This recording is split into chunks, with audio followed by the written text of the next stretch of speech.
একটু ওয়েট আচ্ছা করেন আচ্ছা আপনি, আচ্ছা ঠিক আচ্ছা। দেখাচ্ছি না। আচ্ছা, তো আমরা বেসিক্যালি ফ্লেক্সিবল প্লেসমেন্ট ডিজাইন বলতে কি বুঝি? বিটুমিন কি কন্টেন্টে ইউজ করব, কত পার্সেন্টেজ বিটুমিন ইউজ করব আমাদের আহ মানে মিক্স ডিজাইনে। তারপর হচ্ছে অ্যাগ্রিগেট গুলো যে ইউজ করব, সেই অ্যাগ্রিগেট গুলোর সিবিআর রেশিও কেমন হবে, স্ট্যাবিলিটির ভ্যালু কেমন হবে। যেমন আমরা প্রথম ক্লাসে মার্শাল স্ট্যাবিলিটি টেস্ট নামে একটা টেস্ট করছিলাম, ওখানে আমরা কিছু ভ্যালু পেতাম, ঠিক আছে? তো ওখানে ফ্লো ভ্যালু পেতাম আর স্ট্যাবিলিটি ভ্যালু পেতাম। ওইগুলো দেখে আমরা বুঝতে পারি যে আমাদের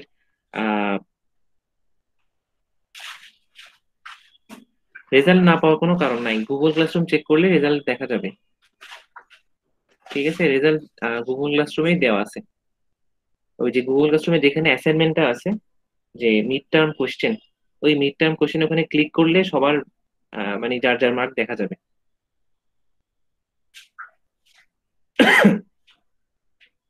আচ্ছা, তো আমি যেটা বলতে চাচ্ছিলাম, তো বেসিক্যালি ফ্লেক্সিবল প্লেসমেন্ট ডিজাইন বলতে আমরা এগুলোই বুঝি। আহ, কত সিবিআর রেশিওর বা কেমন কোয়ালিটির আমরা অ্যাগ্রিগেট ইউজ করব, বিটুমিনের কোয়ান্টিটি কেমন হবে, কন্টেন্টটা কত পার্সেন্টেজের হবে। অ্যান্ড লাস্টে যেটা আমরা লাস্ট ক্লাসে দেখলাম, যেহেতু ফ্লেক্সিবল প্লেসমেন্টে অনেকগুলো লেয়ার থাকে, হ্যাঁ, তো কোন লেয়ারে থিকনেস কত ইঞ্চি হবে, বেসিক্যালি এটাই হচ্ছে আহ, প্রাথমিক ডিজাইনটা। ফ্লেক্সিবল প্লেসমেন্টের ডিজাইন বলতে বেসিক্যালি আমরা এটাই বুঝি। আর ওইটা ডিজাইনের জন্য আমরা যে মেথডটা ইউজ করছিলাম ওটাকে বলে অ্যাস্টো মেথড। তাছাড়া আরেকটা মেথড আছে যেটা আমাদের লোকাল লোকাল ডিজাইন সিস্টেম, এটাকে বলে RHD method, roads and highway department method. তো আজকে আমরা যেটা দেখবো সেটা হচ্ছে কংক্রিট পেভমেন্ট ডিজাইন, অর্থাৎ রিজিড পেভমেন্ট ডিজাইন কিভাবে করতে হয়, এটা পিসিএ মেথড দিয়ে আমরা করবো। ঠিক আছে, আমরা একটু থিওরি করবো আগে দিয়ে, তারপর আমরা ইয়াতে যাবো। আচ্ছা, আমার স্ক্রিন কি দেখা যাচ্ছে একটু বলেন তো? দেখা যাচ্ছে। ঠিক আছে। এখন আবার চলে গেছে।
হ্যালো স্যার, আছেন স্যার? হ্যালো,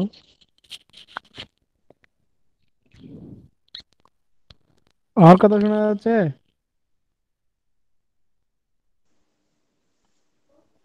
আমি শুনছি।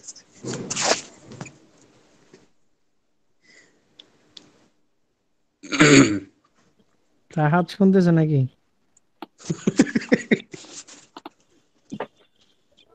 ওকে। আচ্ছা, তার আগে আমি আপনাকে একটা কথা বলতে চাচ্ছিলাম।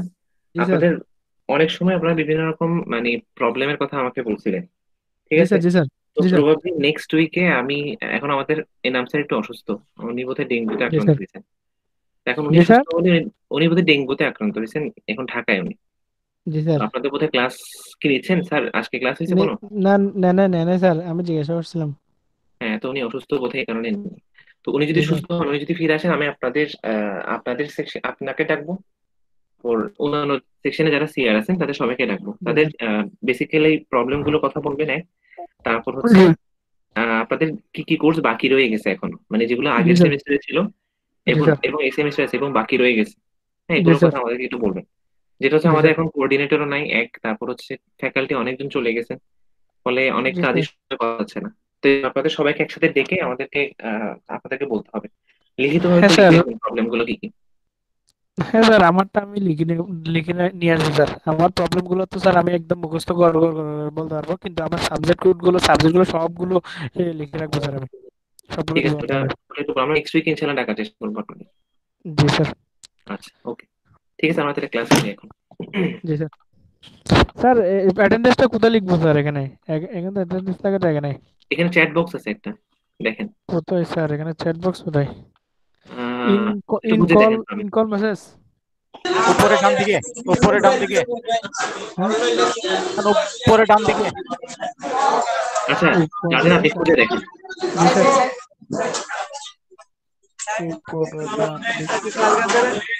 উপরে ডান দিকে। সবাই একটু মিউট হন, অনেক সাউন্ড হচ্ছে। জি স্যার। আচ্ছা, ঠিক আছে, শুরু করে আমরা প্রথমে দেখবো পারপেচুয়াল। পারপেচুয়াল কথাটার মানে হচ্ছে যেটা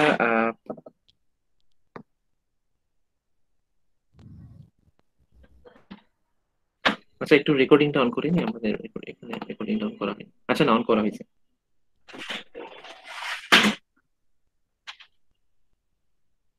আচ্ছা, পারপেচুয়াল পেভমেন্টের কথাটা মানে হচ্ছে বোঝানো হয় চিরস্থায়ী বা দীর্ঘস্থায়ী এই ধরনের কিছু একটা।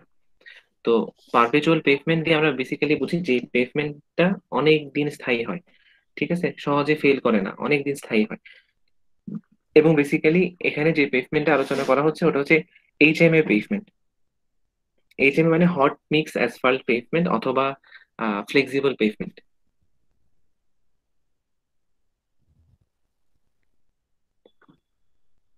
ঠিক আছে, তো আমরা একটু পড়ি এখানে কি বলতেছে যে a perpetual pavement is defined as a HMA pavement. HMA মানে hot mix asphalt, hot mixed asphalt অর্থাৎ flexible pavement, designed and build to last longer than 50 years. ঠিক আছে, বেসিক্যালি আমরা যেটা বলছিলাম যে আমাদের ফ্লেক্সিবল পেভমেন্ট গুলো বেশি হলে 20 বছর পর্যন্ত ভালো থাকে, 10 বছর 20 বছর, এর মধ্যে অবশ্য ওপরের সারফেসটা প্রায় সময় সময় পরপরই 1 বছর 2 বছর পরপরই দেখা যাচ্ছে আমাদেরকে রিসারফেসিং করতে হচ্ছে। ঠিক আছে, উপরের সারফেসটা অর্থাৎ সারফেস কোর্সটাকে প্রায় মেনটেনেন্স করা প্রয়োজন পড়ে।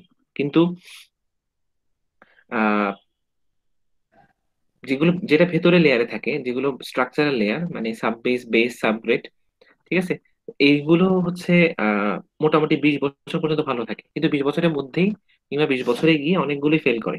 ঠিক আছে, তখন আর ওই রোডে চলা যায় না। তো পারপেচুয়াল পেভমেন্ট হচ্ছে এমন একটা পেভমেন্ট যে পেভমেন্ট মোর দেন 50 ইয়ার্স, ঠিক আছে, ঠিকঠাক থাকবে। অনেকটা আহ আমাদের বিল্ডিং এর মতো, যাতে ব্যাপারে আমরা বলতে পারি যেটা মোটামুটি 100 বছর পর্যন্ত ভালো থাকবে। So perpetual pavement definition key: a perpetual pavement is defined as a HMA pavement designed and built to last longer than 50 years without requiring major structural rehabilitation. Major structural rehabilitation, ঠিক আছে, ছোটখাটো প্রয়োজন হতে পারে, বাট মেজর কোনো বিষয় যেমন আমাকে পুরোপুরি যেটা করতে হচ্ছে সারফেসটা উঠিয়ে মানে বেসকে আবারও ঠিক করতে হচ্ছে, ঠিক আছে, আবারও হচ্ছে কোর্স অ্যাগ্রিগেট গুলো উঠিয়ে, বিটুমিন উঠিয়ে কোর্স অ্যাগ্রিগেট এবং সিমেন্ট চেঞ্জ করে আবারও সেটাকে স্টেবিলাইজ করতে হচ্ছে, এই ধরনের বড় কোনো ইস্যু হলে তখন সেটা হচ্ছে major structural rehabilitation or reconstruction and needing only periodic surface renewal. Periodic surface renewal যেমন আমরা প্রায় প্রায় দেখি মানে রাস্তাঘাটে কি হচ্ছে, বিটুমিন ছড়িয়ে দেওয়া হচ্ছে বা এরকম কিছু একটা ঢালাই দেওয়া হচ্ছে আর কি, জাস্ট উপরের সারফেসটা। তো এটা হচ্ছে পিরিয়ডিক সারফেস রিনিউয়ালের মধ্যে পড়ে, এটা পেভমেন্টের মানে স্ট্রাকচারাল কোনো ক্ষতি না। এরকম যদি কোনো পেভমেন্ট রাখা যায় তখন আমরা তাকে বলবো পারপেচুয়াল পেভমেন্ট। তো কনসেপ্টটা কি বলা হচ্ছে, the concept of perpetual pavements or long lasting HMA pavements is not new. ঠিক আছে, the basic concept is that HMA pavements over a minimum strength are not likely to exhibit structural damage even when subjected to very high traffic flows over long period of time. HMA pavement যেগুলো hot mix asphalt pavement গুলো দেখা যাচ্ছে অনেক বেশি পরিমাণে traffic গেলেও আহ, মানে structural damage exhibit করে না। Rather, deterioration seems to initiate in the pavement surface as either top-down cracking or rutting. কিন্তু দেখা যায় যে ডিটারিউরেশনটা, ক্ষতিটা শুরু হয় টপ ডাউন অ্যাপ্রোচে, অর্থাৎ আগে সারফেসটা সারফেস কোর্স নষ্ট হয়ে যায়, এরপর বেস, এরপর সাব বেস, এভাবে ক্ষতি হতে থাকে।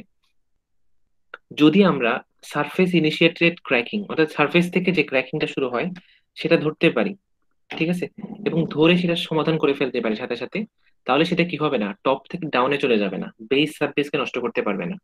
ঠিক আছে, কারণ যখনই আপনার সারফেস লেয়ারটা নষ্ট হয়ে যাচ্ছে, সাথে সাথে ওখানে কি ঢুকতেছে, পানি ঢুকে যাচ্ছে, আপনার ড্রেনেজ ব্যবস্থা ধীরে ধীরে নষ্ট হয়ে যাচ্ছে। ঠিক আছে, তো ফলে যখন আমরা শুরুতেই এটাকে ট্রিট করে ফেলবো, শুরুতেই রেমেডি করে ফেলবো, দেন আমাদের আর বড় ক্ষতিটা হতে হবে না। আচ্ছা, in order to work the above pavement structure must be build on a solid foundation. অর্থাৎ আমাদের পেভমেন্টটা আমরা লেয়ার গুলো কি জানি, সবার নিচে হচ্ছে সাবগ্রেড, তারপর সাব বেস, এরপর বেস, এরপর উপরে সারফেস। তো তো মানে যদি আমরা একদম নিচের লেয়ারটা, যেটা ফাউন্ডেশন লেয়ার অর্থাৎ সাবগ্রেড লেয়ার, সেটাতে যদি ভালো ম্যাটেরিয়াল দিই, সলিড ফাউন্ডেশন করি, যেমন সিবিআর রেশিও 5% উপরে, ঠিক আছে, দেন আমরা কি করতে পারি, আমাদের পেভমেন্টটা ভালো ওয়ার্ক করতে পারে, এটা একটা ওয়ে। সেকেন্ড হচ্ছে, besides as always proper construction techniques are essential to a perpetual pavements performance. আমরা দেখবো যে আমাদের রেগুলার যে অ্যাপ্রোচ পেভমেন্ট ডিজাইনের ক্ষেত্রে, সেখানে কিছু প্রবলেম আছে।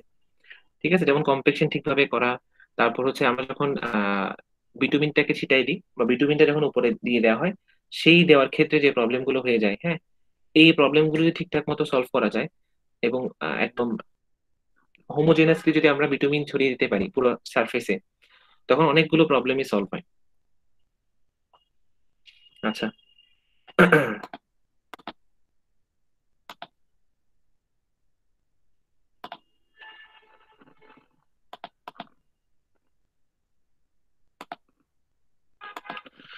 ওকে, কনসিডারেশনস অফ পারপেচুয়াল পেভমেন্ট, অর্থাৎ পারপেচুয়াল পেভমেন্ট, একটা যদি আমি পেভমেন্টকে অনেক বছর স্থায়ী করতে যাই, আমাকে বেসিক্যালি কি জিনিসগুলো দেখতে হবে। Making pavement structure as a pure compression member. ঠিক আছে, আমরা তো কোনো রড দেই না ইয়াতে, ফ্লেক্সিবল পেভমেন্টে, তো এগুলো বেসিক্যালি কম্প্রেশন মেম্বারই। তো building pavement structure on a solid foundation, কিভাবে সলিড ফাউন্ডেশনে তৈরি করব, সাবগ্রেড, সবচেয়ে নিচে লেয়ারটা যে সিবিআর রেশিও থাকবে, ক্যালিফোর্নিয়া বিয়ারিং রেশিও, এটা আপনাদের একটা ট্রান্সপোর্টেশন ল্যাবের একটা পরীক্ষা, একটা টেস্ট। এই টেস্টটাতে সিবিআর রেশিওর মান যেন 5%-এর উপরে আসে। ঠিক আছে, আমরা ওটা খেয়াল করব। এছাড়া লো সোয়েল অ্যান্ড সেটেলমেন্ট পোটেনশিয়াল এগুলো যেন না থাকে, মানে সোয়েলিং যেন কম হয়, অর্থাৎ আমরা যখন টেস্ট করব সেটা যেন ফুলে গিয়ে বিটুমিন যেন বের হয়ে না আসে, এই কোয়ালিটিটা মেনটেন করার চেষ্টা করব। সরি, এটা তো সাবগ্রেডের ক্ষেত্রে, এখানে তো আর ইয়ে থাকবে না।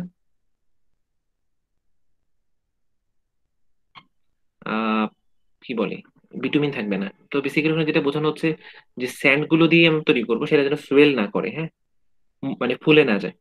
এরপর proper layer compaction towards achieving uniform support condition, যেমন আমরা দেখাইছিলাম যে প্রত্যেকটা লেয়ার ভালোভাবে কম্প্যাক্ট করা। ঠিক আছে, যখন আমরা টেস্ট গুলো করবো,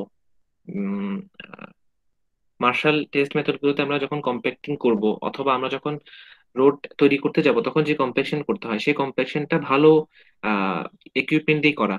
ঠিক আছে, তারপর বলছি use of polymer modified binder and glass or geogrid as asphalt reinforcement.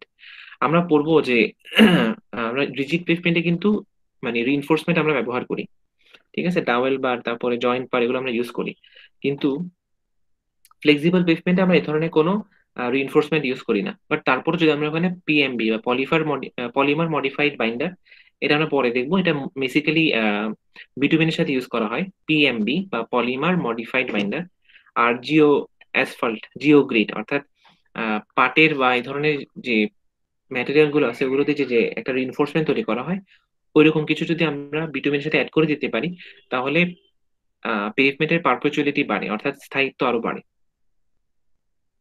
Use of MTV, MTV মানে হচ্ছে ম্যাটেরিয়াল ট্রান্সফার ভেহিকেল, অর্থাৎ বিটুমিন যে আমরা নিয়ে আসি বা অ্যাগ্রিগেট যে আমরা সাইটে নিয়ে আসি, যেখানে আমরা রোড তৈরি করতেছি, সেখানে যদি আমরা এমটিভি ইউজ করি, ম্যাটেরিয়াল ট্রান্সফার ভেহিকেল ইউজ করি, তাহলে সেটা ইউনিফর্মলি ডিস্ট্রিবিউট করবে অ্যাগ্রিগেট গুলো বা বিটুমিনটাকে।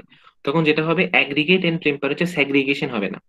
অর্থাৎ আপনি যদি একটু পর পর এনে, একটু পর পর এনে, একটা পর একটা গাড়ি আনলো, আরেকটা পর একটা গাড়ি আনলো, হ্যাঁ, একটা গাড়িকে 1 ঘন্টা পর একদিকে আনা হলো, আর একটা গাড়িতে 1 ঘন্টা পর একদিকে আনা হলো, বা একটা গাড়িতে 1 ঘন্টা পরে এনে আমার বিটুমিন ঢালাই দেওয়া হলো, আরেকটা থেকে আরেকটু পরে, এই যে বিভিন্ন টেম্পারেচারে হচ্ছে, আপনি মানে আপনার গাড়ি সিস্টেমটা এরকম যে 1 কিলোমিটারের রাস্তায় প্রথম পয়েন্টে আপনি যে টেম্পারেচারে বিটুমিনটাকে ঢালছেন, 1 কিলোমিটার শেষ হতে শেষ হতে টেম্পারেচার ওই তাপমাত্রা চেঞ্জ হয়ে গেছে।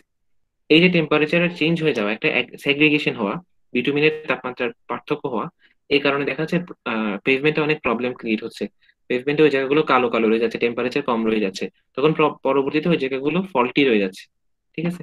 কিন্তু যদি আমরা এমটিভি ইউজ করি, ম্যাটেরিয়াল ট্রান্সফার ভেহিকেল গুলো, তাহলে যেটা হচ্ছে ইউনিফর্মলি এবং একই সাথে পুরো বিটুমিনটাকে ঢালাই দেওয়া হবে, তখন তাপমাত্রার ওঠানামা হবে না, ফলে পুরো রাস্তাটা জুড়েই বিটুমিনটাতে সেম তাপমাত্রা থাকবে, মানে সেম তাপমাত্রায় ঢালাই দেওয়া হবে। এতে করে যেটা হবে, সেগ্রিগেশনটা আর হবে না। আচ্ছা, এখানে আরো কিছু পয়েন্ট আছে, সেগুলো আমরা দেখে নিব। এই যে এখানে দেখানো হচ্ছে যে কিভাবে এটা করে। Making pavement structure as a pure compression member by ensuring proper compaction. কম্প্যাকশনটা প্রপারলি করাটা খুব ইম্পর্টেন্ট, ভালো করে যেন দেবে যায়, ভালো করে যেন কম্প্যাক্টেড হয়। এরপর হচ্ছে আরেকটা ওয়ে হচ্ছে যে আমরা কিভাবে ভালো রোড বানাতে পারি, কনফাইনমেন্টটা বা রেস্ট্রেইনটা বা দুই পাশে যে ধারটা বাধাটা দেই, ওটা যেন ভালো করে দেওয়া হয়। এরপর এনসিউরিং অ্যাডিকুয়েট সাবসারফেস ড্রেনেজ ফ্যাসিলিটিস, যেন আহ ভেতরের লেয়ারে পানি প্রবেশ করলেও যেন কি হয়, সেগুলো ড্রেনেজ হওয়ার সিস্টেমটা ভালো মতো দেওয়া থাকে। এরপর জিওগ্রিড ব্যবহার করা, অর্থাৎ জিও টেক্সটাইলের ম্যাটেরিয়াল গুলো। নেক্সট পয়েন্ট হচ্ছে polymer modified binder, PMB. What are the inherent weaknesses of conventional bitumen? আমরা যে বিটুমিন ইউজ করি ফ্লেক্সিবল পেভমেন্ট ডিজাইনে, তার কিছু প্রবলেম আছে। এটা আপনাদের পরীক্ষার জন্য ইম্পর্টেন্ট যে what are the inherent weaknesses of conventional bitumen. হ্যাঁ, একটা হচ্ছে is highly susceptible to temperature, অর্থাৎ একটু টেম্পারেচার ওঠানামা এটার কোয়ালিটি ভালো রকম চেঞ্জ হয়ে যায়। ঠিক আছে, এটা একটা weakness. Has low elastic recovery. ঠিক আছে, মানে এটা এমন ইলাস্টিক যে সাপোজ আমরা রাবারকে কি করি, যখন আমরা টানি, যখন আমরা এক্সটেন্ড করি রাবারকে, আবার যখন ছেড়ে দিই, প্রেসারটা বা ফোর্সটা রিলিজ করি, তখন রাবারটা আবার আগের জায়গায় চলে আসছে। কিন্তু আহ, যেটা হচ্ছে নাকি বিটুমিন, বিটুমিনে যদি প্রেসার পড়ে, তখন এটা যদি এক্সটেন্ড হয়, দৈর্ঘ্য যদি বৃদ্ধি পায় বা আকারে যা ভলিউমে যদি বাড়ে, আবার আগের জায়গায় ফিরে আসতে অনেক সময় নেয়, মানে খুব লো এটা ইলাস্টিক রিকভারি ভ্যালুটা। এরপর forms very thin film on aggregate. আমরা বিটুমিন ইউজ করার উদ্দেশ্য কি, এটা একটা বাইন্ডিং ম্যাটেরিয়াল। ঠিক যেভাবে আমরা সিমেন্ট ইউজ করি বা মর্টার ইউজ করি ইয়াতে, আহ মানে বিল্ডিং এর ক্ষেত্রে, যে এটা হচ্ছে কংক্রিটের যে অন্যান্য ম্যাটেরিয়াল গুলো, যেমন কোর্স অ্যাগ্রিগেট, ফাইন অ্যাগ্রিগেট, এগুলোকে বেঁধে রাখে, হ্যাঁ, এগুলোকে সংযুক্ত রাখে। সেম বিটুমিন ইউজ করার উদ্দেশ্য পেভমেন্টের ক্ষেত্রে একই, যে পেভমেন্টে যে অন্যান্য ম্যাটেরিয়াল গুলো আছে, কোর্স অ্যাগ্রিগেট, ফাইন অ্যাগ্রিগেট, এগুলোকে যেন বিটুমিনটা ভালো করে ধরে রাখে। তো বাট অ্যাগ্রিগেটের গায়ে যে বিটুমিনের ফিল্মটা পড়ে, যে লেয়ারটা পড়ে, খুব পাতলা হয়। তো দেখা যাচ্ছে কিছুদিন পরে শুকায় যাচ্ছে, বা একটা সাথে একটা ইন্টারলকিংটা বা সংযুক্তিটা স্ট্রং হচ্ছে না।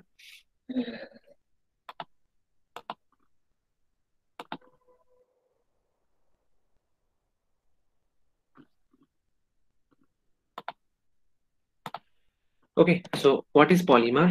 Polymer is a non biodegradable very viscoelastic material. Viscoelastic হচ্ছে ভিসকোসিটি থেকে আসছে, অর্থাৎ এটা খুব ঘর্ষণ সহনীয়। ঠিক আছে, ঘর্ষণ সইতে পারে এক। সেকেন্ড হচ্ছে ইলাস্টিক, অর্থাৎ দৈর্ঘ্য বৃদ্ধি পেলেও আবার আগের জায়গায় চলে আসতে পারে। সোর্সেস অফ পলিমার, এই পলিমার আমরা কোথা থেকে পেতে পারি? এক হচ্ছে নতুন ফর্মে, একদম প্যালেট যেটাকে বলে, ওখান থেকে পেতে পারি, অথবা আহ মানে পরিত্যক্ত অবস্থা থেকে নতুন করে তৈরি করতে পারি, যেমন টায়ার থেকে, পলিথিন থেকে আমরা পেতে পারি। তো এটা আমরা কি করব, what do polymers do when a suitable polymer blended with bitumen? যেটা করতে হয়, বিটুমিনের সাথে পলিমার ব্লেন্ড করতে হয়, মিক্স করতে হয়, যখন নাকি আমরা বিটুমিন ডিজাইনটা করতে যাব। এটা কি করবে, reduces temperature susceptibility and thereby reduce rutting and material flow potential. অর্থাৎ বিটুমিন যখন আমরা নাকি পলিমার ব্যবহার করব, তখন বিটুমিন যেটা প্রবলেম ছিল, যে টেম্পারেচারের প্রতি প্রচন্ড সাসেপ্টেবল ছিল। টেম্পারেচার একটু বাড়লে এটা কোয়ালিটি চেঞ্জ হয়ে যাচ্ছে, একটু কমলে কোয়ালিটি চেঞ্জ হয়ে যাচ্ছে। ফলে আমাদের খুব সাবধানে একই কোয়ালিটি বা একই টেম্পারেচার মেনটেন করে বিটুমিনকে সারফেসের উপর দিতে হচ্ছিল। সেই প্রবলেমটা এক্ষেত্রে সলভ হয়ে যাচ্ছে। ঠিক আছে, আস্তে আস্তে কমে আসে যদি আমরা পলিমার অ্যাড করি ওখানে। আচ্ছা, তারপর বলা হচ্ছে ইম্পার্টস ইলাস্টিক প্রপার্টি। বিটুমিনের আরেকটা প্রবলেম বলছি আমরা, যে এটা ইলাস্টিক প্রপার্টিটা কম, যেখানে নাকি একটা রাবারকে টেনে বৃদ্ধি করলে, আবার যদি আমরা প্রেসারটা রিডিউস করি, ফোর্সটা ছেড়ে দিই, লোডটা ছেড়ে দিই, মানে বা আঙ্গুল সরিয়ে নিই, দ্রুত আগের জায়গায় চলে আসছে 1 সেকেন্ডের ভেতরে। সেখানে বিটুমিনকে যখন বিটুমিনের উপর দিয়ে যখন গাড়ি যায়, এটা যখন এক্সটেন্ড করে ভলিউমের দিক থেকে, আবার আগের জায়গায় ফিরে আসতে সে অনেক অনেক অনেক সময় নেয়। ফলে তার ইলাস্টিক প্রপার্টিটা লো অনেক। কিন্তু যদি আমরা পলিমার ব্যবহার করে এটাকে যদি আমরা নতুন একটা কোয়ালিটি দেই, এটা চেঞ্জ হয়ে যায়, তখন যেটা হচ্ছে তার ইলাস্টিক প্রপার্টিটা বৃদ্ধি পায়। তারপর বলা হচ্ছে increases film thickness on the aggregate and thereby reduce stripping potential. Film থিকনেসটা বাড়িয়ে দেয়। ঠিক আছে? আ যে থিকনেসটাকে চিকন ছিল এটাকে বৃদ্ধি করে দেয়। Provides greater cohesion and binding strength. আচ্ছা, মানে অ্যাগ্রিগেটের সাথে বা অ্যাগ্রিগেটের সাথে বিটুমিনের যে একটা কোহেশন সংযুক্তি, এটাকে এটার মানটা উন্নত করে। Improves creep behaviour. Creep behaviour মানে হচ্ছে এটা আমরা স্ট্রাকচার এসএম ল্যাবে বা এসএম এর কোর্সগুলোতে পড়ছিলাম। স্ট্রেংথ অফ ম্যাটেরিয়ালস এর কোর্সগুলোতে। যে একটা নির্দিষ্ট সীমা পর্যন্ত মানে আমার রড কিরকম ব্যবহার করে। আপনি যদি স্ট্রেস রিলিজও করে ফেলেন তারপরও স্ট্রেইন বাড়তে থাকে। স্ট্রেইন হতে থাকে, বিকৃতি হতে থাকে।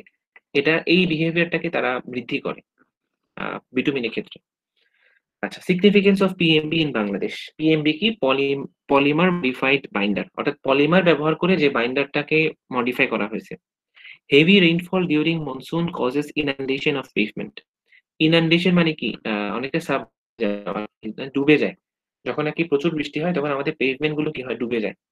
ফলে lack of proper drainage facilities. ওদিকে আবার আমাদের ড্রেনেজ ফ্যাসিলিটি ভালো না। একটু বৃষ্টি হলে কি হচ্ছে? পানি উঠে যাচ্ছে। সে পানিটা ড্রেইন হওয়ার সিস্টেম নাই। আবার দেখা যাচ্ছে সেই পানিটা আ সারফেস কে লিক করে ভেতরে ঢুকে যাচ্ছে। তখন ভেতরে যে লেয়ার গুলো আছে ওগুলো ক্ষতিগ্রস্ত হচ্ছে। Roads and highways endure severe congestion that induced flow of material in summertime, rampant overloading. প্রচন্ড পরিমাণে ওভারলোডিং হয়। Therefore, there is a need for pavement with extra performance binder or PMB. তাহলে আমাদের কি হয়? অবশ্যই এমন একটা বাইন্ডার দরকার। আমরা ইউজ করি বাইন্ডার ম্যাটেরিয়াল হিসেবে বিটুমিনকে। আমাদের দরকার আরো মডিফাইড বাইন্ডার ব্যবহার করা। তো সেক্ষেত্রে আমরা পিএমবি ব্যবহার করতে পারি, পলিমার মডিফাইড বাইন্ডার।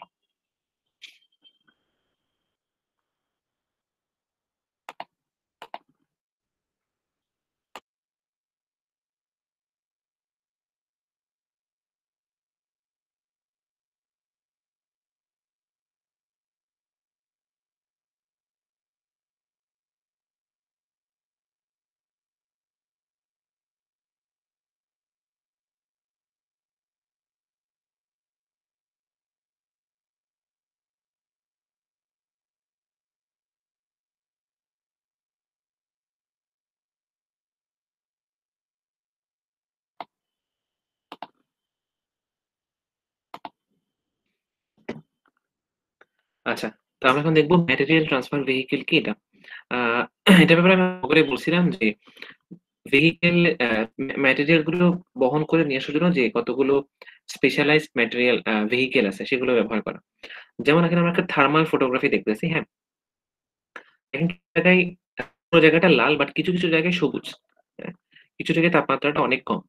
তো এই ছবিটার রিয়াল পিকচার হচ্ছে ডান পাশের ছবিটা। ঠিক আছে? তো ডান পাশে দেখেন বাম পাশে যেসব জায়গায় ছবি সবুজ ছোপ, সেসব জায়গাটা কালো, কালো হয়ে আছে এখানে। ঠিক আছে? তার কারণটা কি? ছবিতে ব্যাখ্যা দিচ্ছে যে asphalt that is cooler. আচ্ছা, তো বিটুমিনটা কুল কেন হয়ে যায়? ঠান্ডা কেন হয়ে যাচ্ছে? দেখা যাচ্ছে আমি যখন নাকি হচ্ছে পেভমেন্টে বিটুমিনটা ছড়িয়ে দিচ্ছি, আমার পুরোনো পদ্ধতিতে বা আমরা যে এনালগ পদ্ধতি ব্যবহার করতেছি ছড়িয়ে দেওয়ার জন্য, আ সেই পদ্ধতি দেখা যাচ্ছে কিছু জায়গায় বেশ আগে পড়তেছে, কিছু জায়গায় বেশ পরে পড়তেছে। সবগুলোতে একই সময় পড়তেছে না। ফলে যেখানে আগে পড়তেছে সেখানে টেম্পারেচার ঠিক থাকতেছে। বাট যেখানে পরে পড়তেছে সেখানে ভিটামিনটার টেম্পারেচার কম হওয়া অবস্থায় প্রবেশ করতেছে। ফলে যে জায়গাটায় কুল হয়ে যাচ্ছে মানে ঠান্ডা অবস্থায় যাচ্ছে, বলা হচ্ছে asphalt that is cooler than about 175 degree Fahrenheit অর্থাৎ 10 ডিগ্রি সেন্টিগ্রেডের চেয়ে কম is relatively stiff. Stiff মানে কি? মানে আ খুব আ দৃঢ় আরকি, এটা খুব শক্ত টাইপের। and resist compaction. অর্থাৎ ওই জায়গায় দেখা যাচ্ছে আপনি সহজে কম্প্যাক্ট করতে পারতেছেন না। which results যেহেতু জায়গাটা কি খুব দৃঢ় মানে শক্ত হয়ে আছে, which results in a lower density than hotter areas after compaction. যেখানে কি আপনি এটা কিন্তু পরীক্ষায় আসতে পারে। কেন অ্যাসফল্ট এর টেম্পারেচার সেগ্রিগেশন হলে অর্থাৎ একেক জায়গায় একেক টেম্পারেচার হলে প্রবলেমটা কোন জায়গায়? প্রবলেম বেসিক্যালি ২ টা। জায়গাগুলোতে ঠান্ডা ওই জায়গাগুলো রিলেটিভলি স্টিফ হয়। হ্যাঁ, কঠিন হয় বা দৃঢ় হয়। আর এই জায়গাগুলো রেজিস্ট কম্প্যাকশন, কম্প্যাকশনটাকে রেজিস্ট করে, ঠিকভাবে কম্প্যাক্টেড হতে দেয় না। And which results in a lower density. ঠিক আছে, ওই জায়গাটা ঘনত্বটা কম হয়ে যায় দেন হটার এরিয়াস, যেগুলো উষ্ণ এলাকা ওই জায়গাগুলো থেকে ডেনসিটিটা কম হয়ে যায় after compaction, and is therefore prone to premature failure, অর্থাৎ সময়ের আগে ওই জায়গাগুলো ফেল করে যেতে পারে। Note the lower temperature spots in thermograph, বাম পাশে ছবি হচ্ছে থার্মোগ্রাফ, which are as cool as 153 degree Fahrenheit, and correlate with the visibly worn dark spots in the visual photo of the road after about a year of service. ঠিক আছে, তো এই পাশের ছবিটা হচ্ছে ডান পাশের ছবিটার একটা চিত্র, যে জায়গাগুলোতে টেম্পারেচার ঠিক ছিল না, কম ছিল অনেক, সেই জায়গাগুলোতে দেখা যাচ্ছে 1 বছর পরে কিছু কালো কালো স্পট পড়ে গেছে। ঠিক আছে, তার মানে ওই জায়গাগুলো প্রবলেমেটিক কিছু একটা ছিল। তো এখানে যেটা হয়েছে, কোনো এমটিভি এখানে ইউজ করা হয়নি, mechanical material transfer vehicle use করা হয়নি, কারণে প্রবলেমটা হয়েছে। এই যে এই ধরনের মেশিন ইউজ করলে তখন ইকুয়ালি বা ইভেনলি হচ্ছে বিটুমিনটা ছড়ায় যায়, তখন এরকম সুন্দর একটা সারফেস দেখা যায়।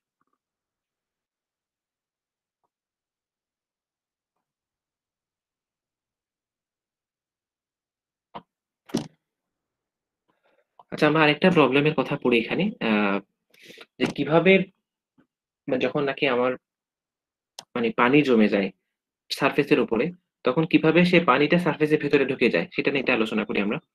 এই যে সাপোজ এটা হুইল, নীল কালারের যে এটা দেখানো হচ্ছে ওটা হুইল বা চাকা, তো নিচে হচ্ছে আমার গ্র্যানুলার স্ট্রাকচার দিয়ে দেওয়া আছে, এভাবে লোড গুলো ছড়ায় যায়, স্ট্রেসটা ডিস্ট্রিবিউটেড হয়ে যায়। আমরা একটা ছবি দেখি এখন, এটা আপনাদের পরীক্ষায় আমি ড্র করতে বলতে পারি। আচ্ছা দেখেন, একটা হচ্ছে আনস্টেবিলাইজড গ্র্যানুলার বেস, অর্থাৎ শুধুমাত্র কোর্স অ্যাগ্রিগেট দিয়ে দেওয়া হয়েছে, হ্যাঁ আর কিছু দেয়নি, কোনো সিমেন্ট ইউজ করেনি, শুধু গ্র্যানুলার বা কোর্স অ্যাগ্রিগেট দিয়ে একটা বেস তৈরি করা হয়েছে। তখন যেটা হয়, গাড়ির লোড যেখানে বেশি পড়ে ঠিক সেই বরাবর নিচে গিয়ে সাবগ্রেডে হাই একটা স্ট্রেস পড়ে। হ্যাঁ, আর যদি সিমেন্ট ট্রিটেড বেস হয়, অর্থাৎ আমি যদি সিমেন্ট দিয়ে ট্রিট করি ওটাকে, অর্থাৎ কোর্স অ্যাগ্রিগেট ছাড়া সিমেন্টও ব্যবহার করি, তখন লোডটা ছড়ায় যায়, তখন সাবগ্রেডে গিয়ে বেশি লোড পড়ে না, বলা হচ্ছে সিটিবি, সিমেন্ট ট্রিটেড বেস। ঠিক আছে, আপনাদের পরীক্ষায় প্রশ্ন আসতে পারে, আমি যদি আপনাদের আমি আপাতত আরেকটা এমসিকিউ নিব, তো ওখানে প্রশ্ন আসতে পারে হোয়াট ইজ সিটিবি, হ্যাঁ সিমেন্ট ট্রিটেড বেস, অথবা এটা আপনাদের পরীক্ষায় প্রশ্ন আসতে পারে হোয়াট ইজ সিটিবি। সিটিবি অ্যাডভান্টেজ গুলো কি কি? সিটিবি ইউজ করলে লোডটা ছড়িয়ে যায় এক, তারপর হচ্ছে এটা রিডিউসিং স্ট্রেস অন সাবগ্রেড, সাবগ্রেডের উপর স্ট্রেস রিডিউস হয়ে যায়।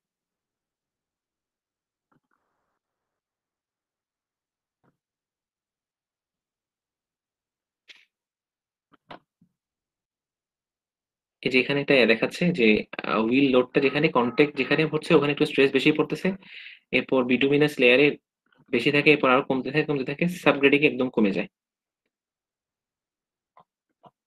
আচ্ছা, হুইল লোড দেখেন, যেখানে হুইল লোড পড়তেছে, চাকার লোডটা পড়তেছে, সেই জায়গায় কম্প্রেশন কাজ করে, বা তার দুই পাশে টেনশন কাজ করে, আবার ঠিক নিচে ওই জায়গায় টেনশন কাজ করতেছে, বাকি দুটা পয়েন্টে কম্প্রেশন কাজ করতেছে।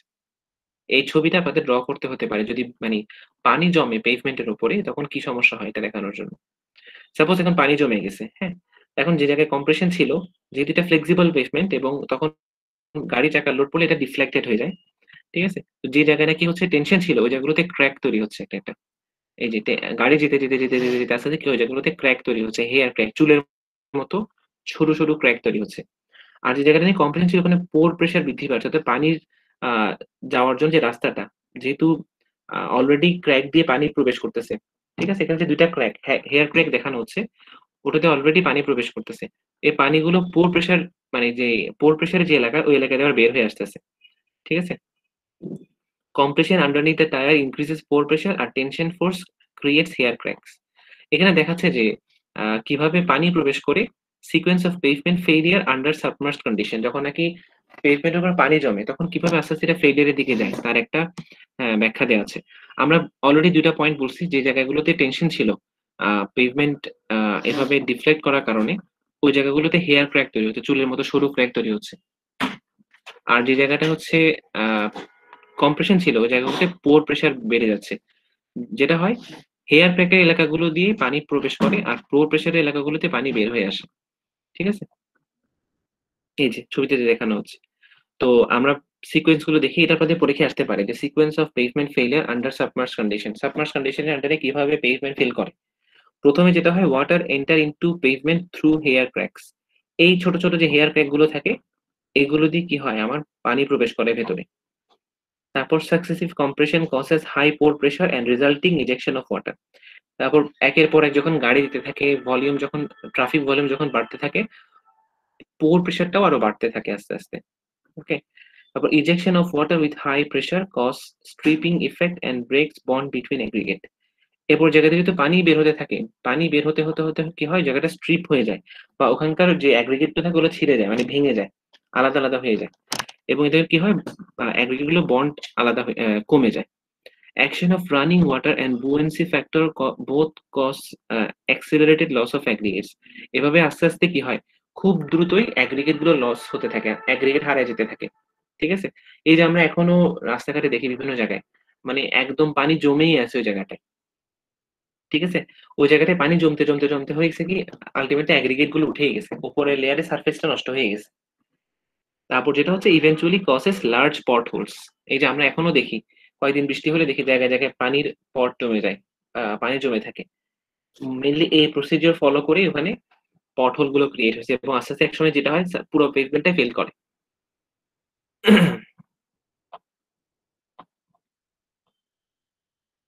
ওকে, আমরা থিওরি আজকে এতটুকুই দেখবো।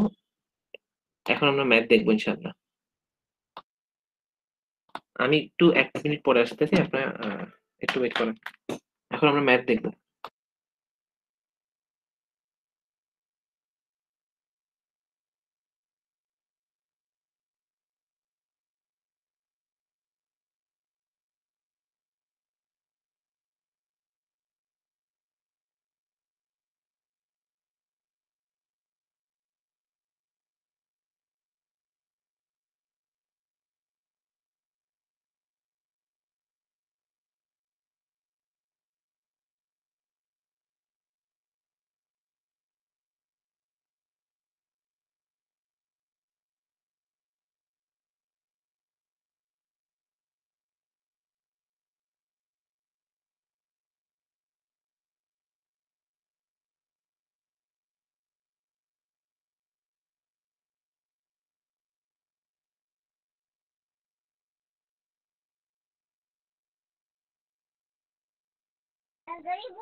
ওকে, আমরা তাহলে এখন একটা ম্যাথ দেখবো।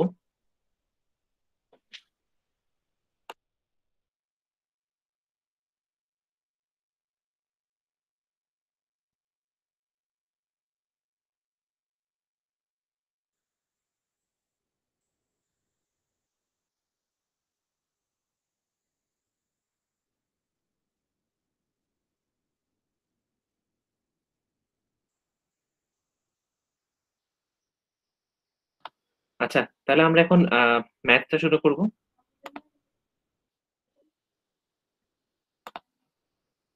আচ্ছা, আপনারা একটু মনে রাখবেন যে কতটুকু পর্যন্ত আমি পড়াচ্ছি। অবশ্য আমি ক্লাস শেষে আপনাদের বলে দিব যে পুরো স্লাইডটা কোন কোন পেজ আমি পড়াইছি। ঠিক আছে, সবগুলো লাগবে না।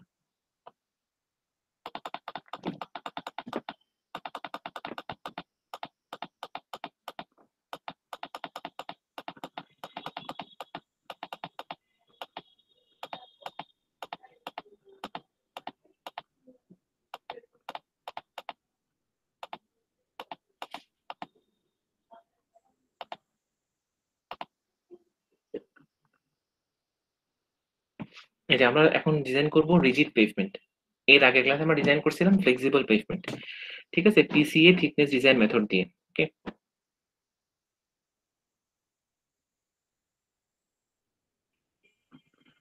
আমরা এখানে অনেক কিছু আলোচনা আছে যে আমরা কেন এই ডিজাইনটা ফলো করতেছি, বা এখানে কি কি মেথড ফলো করা হয়। ঠিক আছে, ওই আলোচনায় আমরা যাচ্ছি না, আমরা জাস্ট ডিসকাস করবো কিভাবে ম্যাথটা সলভ করতে হয়। আপনাদের যাদের বেশি ইয়ে থাকবে যে আমরা একটু বোঝার চেষ্টা করি যে কিভাবে কিভাবে স্টেপ গুলো ফলো করা হচ্ছে এখানে, আপনারা এটা পড়ে নিবেন। হ্যাঁ, এখানে আমি পেজ গুলো দিয়ে দিব।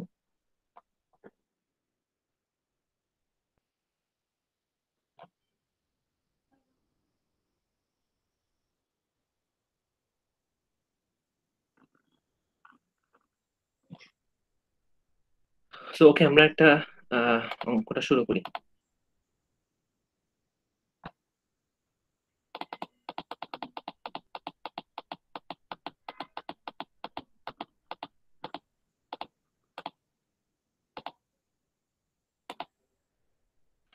আচ্ছা, সো বলা হচ্ছে design a concrete pavement by using PCA method for the conditions given below. PCA method হচ্ছে পোর্টল্যান্ড সিমেন্ট অ্যাসোসিয়েশন, একটা অ্যাসোসিয়েশন আছে, ওরা আমাদেরকে একটা সিস্টেম বলছে যে কিভাবে এটা সলভ করা যায়। ঠিক আছে, তো আমরা ওইটা সব ফলো করব। কিছু ডেটা গিভেন থাকবে।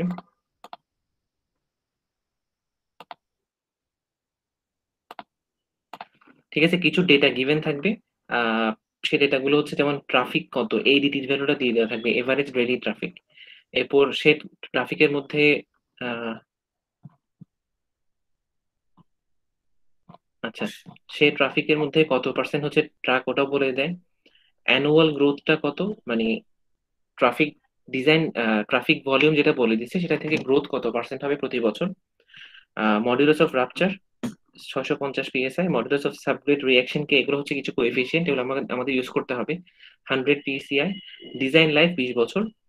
আচ্ছা, আমাদের মধ্যে কেউ একজন বলেন তো যে এই অঙ্কের ক্ষেত্রে ডিজাইন লাইফ দেখানো হচ্ছে 20 বছর, যদি এটা পারপেচুয়াল পেভমেন্ট হতো, মানে যদি আমরা এটাকে ভালোভাবে কম্প্যাক্ট করতাম, সাবগ্রেডটাকে আরো ভালো ম্যাটেরিয়াল দিতাম, তাহলে ডিজাইন লাইফ কত বলছিলাম পারপেচুয়াল পেভমেন্টের? স্যার, স্যার বলছিলেন স্যার এটা হ্যাঁ, পারপেচুয়াল পেভমেন্টের ডিজাইন লাইফ কত বলছিলাম, মনে আছে? 30 বছর বলছিলেন। 50 বছর পারপেচুয়াল পঞ্চাশ পেভমেন্ট। বছর ও সরি সরি ডিজাইন 50 লাইফ। বছর, হ্যাঁ, 50 50। আচ্ছা। এখন আমাদের কিছু ডাটা গিভেন আছে, এগুলো আমরা দেখলাম। এটা ডাবল জয়েন্ট আছে, অর্থাৎ যেহেতু রিজিড পেভমেন্ট, এখানে রিইনফোর্সমেন্ট ইউজ করা হয়েছে, ডাবল বার ইউজ করা হয়েছে এবং ডাবল জয়েন্ট আছে। অ্যাসফল্ট শোল্ডার, হ্যাঁ asphalt shoulder, yes. Sub base আছে, হ্যাঁ সাব বেস আছে, বাট সেটা আনট্রিটেড, 4 ইঞ্চির সাব বেস। আচ্ছা, তো এই সিস্টেমে অঙ্কটা সলভ করতে হয় কিভাবে, আমরা একটু সিস্টেমটা দেখি আগে, প্রসিডিওরটা। যেমন প্রথমে হচ্ছে এই ডাটাগুলো গিভেন থাকবে, এডিটি কত, ঠিক আছে, এভারেজ ডেইলি ট্রাফিকটা কত সেটা দিয়ে দিছে। ট্রাক পার্সেন্টেজ বলছে 19%, গ্রোথ ফ্যাক্টর 4%, ডিজাইন লাইফ 20 বছর, ডিরেকশনাল ডিস্ট্রিবিউশন 0.5, এভাবে আমাকে ভ্যালুগুলো দেওয়া আছে। এই ভ্যালুগুলো থেকে আমাদের বের করতে হবে ডিজাইন ট্রাফিক ভলিউম, অর্থাৎ আহ, আমি যদি ট্রাফিক ভলিউমটা বের করতে চাই যে এই পেভমেন্টটাতে যেটা আমি এখন ডিজাইন করব, সেখানে কি পরিমাণ ট্রাফিক যাবে, ঠিক আছে, সেখানে কি পরিমাণ আহ, মানে ভেহিকেল যাবে, সেটার একটা যদি ভলিউম আমি ডিজাইন করি, একটা ফোরকাস্ট করি, সেটা জেনে তারপর আমাকে কি বের করতে পারবো আমি, যে আমার ডিজাইনটা কেমন হওয়া উচিত তার একটা আমি আন্দাজ করতে পারবো। তো ফর্মুলাটা বেশ অনেকগুলো টার্ম আছে। ভি হচ্ছে ভলিউমটা 365 এডিটি, টি হচ্ছে, টি বলতে বোঝায় হচ্ছে আপনার ট্রাক পার্সেন্টেজ কত, কত পার্সেন্ট ট্রাক যাবে ওই রোড দিয়ে। তারপর ডি হচ্ছে ডিরেকশনাল ডিস্ট্রিবিউশন, অর্থাৎ যদি গাড়ি উত্তর দক্ষিণ বড় রাস্তাটা থাকে, তাহলে উত্তর দক্ষিণে কতগুলো গাড়ি যায়, দক্ষিণ থেকে উত্তরে কতগুলো গাড়ি যায়। তো দুইটাতে 50-50 যায়, তাহলে 50% আমরা ধরে নিব, প্রত্যেকটা ম্যাথে আমরা 50% করে ধরে নিব। এল হচ্ছে আই থিঙ্ক এল হচ্ছে লেন ডিস্ট্রিবিউশন ফ্যাক্টর, এটা আমাদেরকে একটা গ্রাফ থেকে বের করতে হয়। ঠিক আছে, এখানে যে এল এর ভ্যালু, এটা আমাদেরকে একটা গ্রাফ থেকে বের করতে হয়, এটা আমি দেখাবো কিভাবে বের করতে হয়। জি হচ্ছে growth rate, growth factor, growth রেটটা বের করতে হয়, একটা ফর্মুলা আছে 1+r⁴ y/2। এখানে ওয়াইটা হচ্ছে ডিজাইন ইয়ার, কত বছরের জন্য পেজমেন্টটা ডিজাইন করা হয়েছে, ওটা হচ্ছে ওয়াই। তো 20 ইয়ার্স, তাহলে 20 দিয়ে গুণ হবে। আর জি হচ্ছে 1+r, আর হচ্ছে গ্রোথ ফ্যাক্টর 4%, তাহলে 1+0.04 × 20/2, তাহলে জি হচ্ছে 1.48। তাহলে আমরা সবগুলো ভ্যালু পেয়ে গেছি এক্সেপ্ট এল। এল বের করতে কিভাবে, এডিটি ডি ইন্টু জি, এই তিনটা ভ্যালু গুণ করবো আমরা। এডিটি কত, 12,900, ডি হচ্ছে ডিরেকশনাল ডিস্ট্রিবিউশন, দুই লেন, দুই দিকে কত কত পার্সেন্ট গাড়ি যায়, 50%, তাহলে 0.5, আর জি হচ্ছে 1.48। ঠিক আছে, তাহলে আমরা এখান থেকে লেন ডিস্ট্রিবিউশন ফ্যাক্টরের জন্য এই ভ্যালুগুলো বের করে ফেললাম, এডিটি ইন্টু ডি ইন্টু জি, আসে 9,546। আচ্ছা, এরপর একটা হচ্ছে আমরা জানি, আমাদের বলে দিছে two lanes in one, two lanes in one direction, একটা লেনে একটা ডিরেকশনে দুইটা লেন, তাহলে মোট 4 লেনের রাস্তা। তাহলে আমাদের এখন লেন ডিস্ট্রিবিউশন ফ্যাক্টর বা এল এর মানটা বের করতে হবে। এই জন্য আমরা যেটা করবো, একটা গ্রাফ ইউজ করবো আমরা, আপনাদের পরীক্ষায় এই গ্রাফগুলো দিয়ে দেওয়া থাকবে, এই যে এই গ্রাফটা। ঠিক আছে, লেন ডিস্ট্রিবিউশন ফ্যাক্টর বের করার জন্য এডিটি ইন্টু ডি ইন্টু জি, আগে এটা মাল্টিপ্লিকেশন বের করতে হয়, হচ্ছে 9675। আর নিচে দেখতে হয় properties of trucks in right lane. হ্যাঁ, আপনার দেখতে হবে আমরা কয় লেনের রাস্তা, যেহেতু এটা 4 লেনের রাস্তা, 2 ওয়ে বলছে এবং ডিরেকশনাল ডিস্ট্রিবিউশন 0.5, তাহলে মোট 4 লেনের রাস্তা। আর মোট 4 লেনের রাস্তা হলে একটা ডিরেকশনে কত লেন, 2 লেন। তাহলে আমরা দুইটা রেখা আছে, আমরা সেকেন্ড রেখাটা ইউজ করব। তাহলে এখান থেকে একটা রেখা যাবে, সেটা এই রেখাকে ছেদ করবে, তারপর ওই পয়েন্ট বরাবর নিচে নেমে আসবে। তাহলে এক্স অক্ষকে যে বিন্দুতে ছেদ করবে সেটাই হচ্ছে লেন ডিস্ট্রিবিউশন ফ্যাক্টরের ভ্যালু। দেখা যাচ্ছে এটা মান 0.81। তাহলে আমরা এল পেয়ে গেলাম 0.81। এই যে, তাহলে সবগুলো ভ্যালু আমাদের পাওয়া আছে, আমরা ভিটাও পেয়ে গেলাম। ওকে, সবাই বুঝছেন ভিটা কিভাবে বের করলাম? স্যার আরেকবার বলুন স্যার। এটা আরেকবার বলা সম্ভব না, বলেন কোন তাহলে জায়গায় স্যার বুঝছেন ওটা বলেন।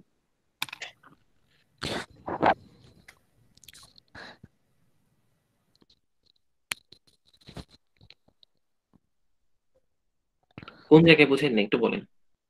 স্যার এই যে আপনি বির কথা, কোন বির কথা বলছেন স্যার? গ্রাফ থেকে যে বি বের করবে ওইটা বলতেছিলাম স্যার, মানে পুরাটা না স্যার। গ্রাফের গ্রাফের কাজটা হচ্ছে আপনার লেন ডিস্ট্রিবিউশন ফ্যাক্টর যেটা, এই যে সূত্রে একটা দেখেন, সূত্রে একটা এল আছে, ঠিক আছে, এই যে সূত্রে একটা এল আছে, এই এলটা কত আমরা বের করবো কিভাবে, সেটার জন্যই এই যে গ্রাফটা হ্যাঁ ইউজ স্যার, করা। এই এলটা, হ্যাঁ হ্যাঁ, এলটা। এলটা কিভাবে বের করবো, এডিটি ইন্টু ডি ইন্টু জি, আগে এই তিনটা জিনিস গুণ করবো, ঠিক আছে। জি এই গুণ করার পরে যে ভ্যালুটা আসবে ওটা হচ্ছে কত, দেখেন এডিটি ইন্টু ডি ইন্টু জি, আনসার হচ্ছে 9675। জি।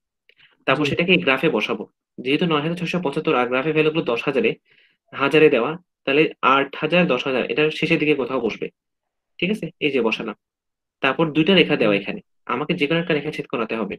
আমার রাস্তাটা হচ্ছে 2 লেন 1 ডিরেকশন, এক ডিরেকশনে 2টা লেন আছে, তাহলে মোট 4 লেনের রাস্তা, তাহলে এক ডিরেকশনে 2 লেন। তাহলে ওই রেখাটা বরাবর যাবে, গিয়ে ছেদ করবে, করার পর নিচে নেমে আসবে, নিচে নেমে যে তাহলে পয়েন্টে পয়েন্ট ছেদ আসে, করবে ওইটাই হচ্ছে লেন ডিস্ট্রিবিউশন ফ্যাক্টর বা এল। পয়েন্ট আসে। হুম। 0.81, এরকম কিছু একটা আসে, একটু পরে ছেদ করে, এই জন্য 0.81। তাহলে আমরা জি ভি স্যার। পেয়ে গেলাম, মানে টোটাল ডিজাইন ট্রাফিক ভলিউম কত সেটা পেয়ে গেছি। আচ্ছা, এখন আমাদের নেক্সট কাজটা করতে হবে। বাহ।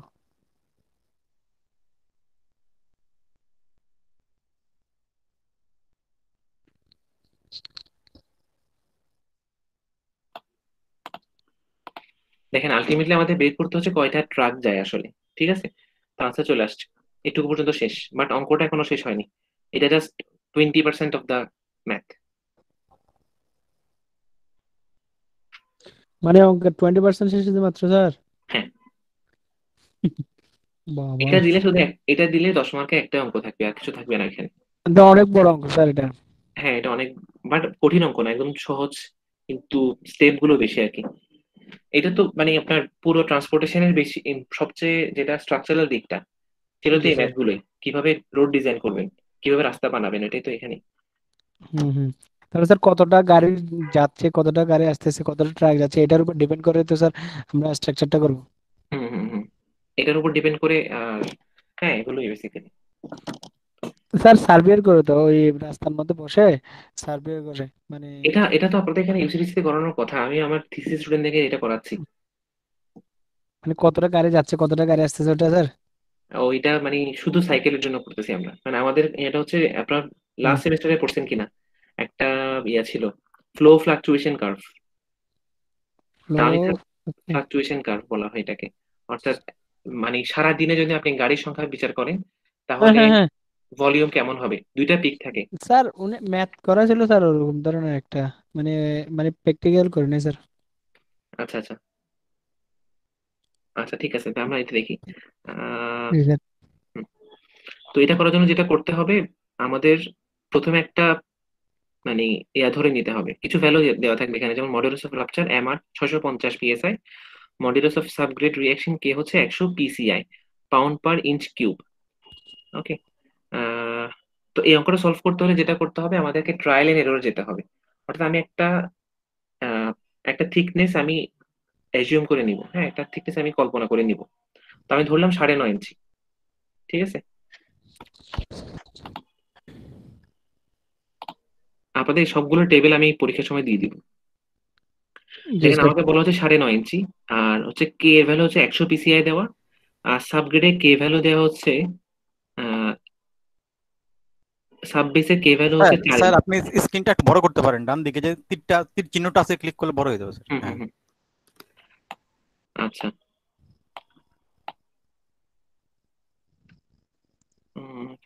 value দেওয়া।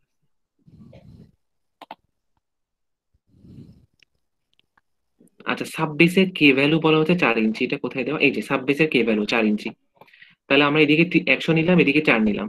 তাহলে এদিকে গেলে যে মানটা পাওয়া যায় সেটা হচ্ছে 130। ঠিক আছে, এটা হচ্ছে ডিজাইন কে ভ্যালু। তাহলে ডিজাইন কে ভ্যালু পাওয়া যাচ্ছে 130 PCI। আচ্ছা। আচ্ছা, যেহেতু এটা আনট্রিটেড বলা হচ্ছে, এখানে ব্র্যাকেটে বলা হচ্ছে আনট্রিটেড, এই কারণে প্রথম টেবিলটা নিচ্ছি। যদি সিভেন ট্রিটেড হতো তাহলে আমরা এই টেবিলটা নিতাম। সেকেন্ড হচ্ছে লোড সেফটি ভেক্টর। ঠিক আছে, আমাদেরটা হচ্ছে ট্রাফিক ভলিউম হচ্ছে হাই, মাল্টি লেন হাইওয়ে, এক লেন বা এক লেনের না, 4 লেনের হাইওয়ে, তো আমরা 1.2টা ইউজ করবো। ঠিক আছে, 1.2। আবার ডাবল জয়ের আছে, নো কংক্রিট শোল্ডার। এই ইয়াগুলো ইম্পর্টেন্ট, এই ডেটাগুলো।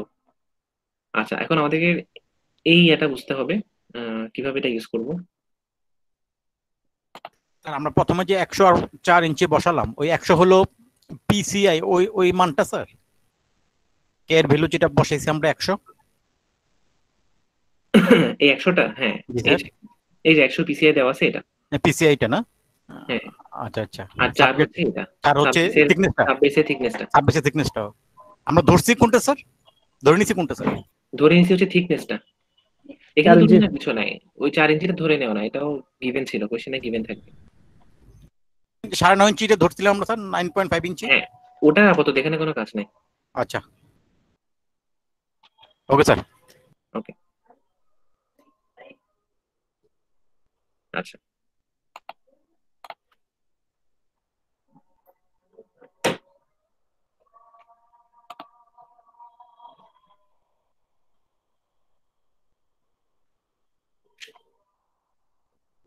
আচ্ছা, আমরা এখন একটু খেয়াল করি। যেহেতু আমাদের এই ম্যাথটাতে কোনো কংক্রিট শোল্ডার নাই, ডাবল জয়েন্ট আছে বাট কোনো কংক্রিট শোল্ডার নাই, তাহলে আমরা এই জন্য আমরা এই টেবিলটা ইউজ করব। ঠিক আছে, এখানে টেবিল আছে মোট দুইটা। ঠিক আছে, একটা হচ্ছে equivalent stress no concrete shoulder, আর একটা ইকুইভ্যালেন্ট স্ট্রেস কংক্রিট শোল্ডার। আমরা কংক্রিট শোল্ডার যেটাতে নাই ওটা ব্যবহার করব, তাহলে আমরা বামের যে টেবিলটা এটা ইউজ করব। তারপর আমরা স্ল্যাবের থিকনেস কত ধরে নিচ্ছি, যদি রিজিড পেভমেন্ট স্ল্যাব কত হবে, 9.5 ইঞ্চি ধরে নিছি আমরা, এই 9.5। তারপর আমাদের কে ভ্যালু আমরা কত পাইছি, 130। বাট আমাদের এখানে দেওয়া আছে কত, 100-র জন্য আর 150-এর জন্য। ঠিক আছে, তাহলে 9.5-এর জন্য আমরা পাচ্ছি 215 আর 200, কিন্তু আমাদের বের করতে হবে 130-এর জন্য। তাহলে আমরা কিভাবে বের করবো এটা? Integration sir, integration. ইন্টিগ্রেশন না, ইন্টারপোলেশন। ঠিক আছে, ইন্টারপোলেশন। ইন্টারপোলেশন কিভাবে করতে হয়? দুইটা ভ্যালু দিয়ে বের করতে হয় আর কি। হ্যাঁ, এখানে একটা যেটা হলো করবেন, ওয়াইড ভ্যালু। এখানে যেটা করবো আমরা, যে 50-এর বৃদ্ধির জন্য এখানে ভ্যালু চেঞ্জ হয়েছে কত, 15। 100 থেকে 150 হওয়ার জন্য ভ্যালু কমছে কত, 15। তাহলে 100 থেকে 130, অর্থাৎ 30 চেঞ্জ হওয়ার জন্য ভ্যালু কমবে কত সেটা দেখবো। ঠিক আছে, তারপর বের করে নিব। ইন্টারপোলেশন না থাকলে পারার কথা। আমার লিখবো যে 50 চেঞ্জ হওয়ার জন্য এখানে ভ্যালু চেঞ্জ হয়েছে 15, বাট আমাদের লাগবে কত, 130টা। তাহলে 50-এর জন্য চেঞ্জ হয়েছে 15, একের জন্য এত, 30-এর জন্য কত। ঠিক আছে, সেটা বের করে সেটা 15-এর সাথে যোগ বা বিয়োগ করবো। আর এখানে তো বিয়োগ করতে যেহেতু কমে গেছে। বোঝা গেছে জিনিসটা কিভাবে করতে হবে? আর কোনটা নিব, বামেরটা নিব, কারণ আমরা সিঙ্গেল এক্সেল হিসাব করতেছি, ট্যান্ডেম এক্সেল না। ওকে,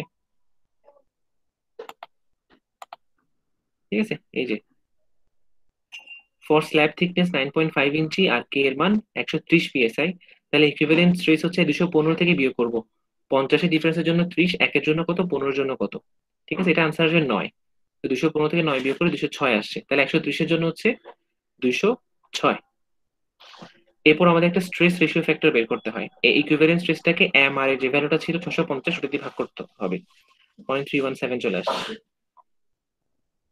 এখন আমরা যে কাজটা করছি ওই সেম কাজটা প্রথমে করছি সিঙ্গেল এক্সেলের জন্য, এরপর আমরা করবো ট্যান্ডেম এক্সেলের জন্য। ট্যান্ডেম মানে কি, যখন সিঙ্গেল এক্সেল দুটো থাকবে তখন সেটাকে আমরা বলি ট্যান্ডেম। এইবারে আমরা সেকেন্ড যে ভ্যালুটা নিব, 215 200 নিচে এর আগের বার, এবার আমরা নিব ট্যান্ডেমের জন্য, ফলে নিব 205 আর 183। ঠিক আছে, এই যে 205 আর ব্যবধানটা কত এটা করে বের করছে। তাহলে এখানে ইকুইভ্যালেন্ট স্ট্রেস আছে 192, আবার এখানেও কিভাবে স্ট্রেস রেশিও ফ্যাক্টরটা বের করব।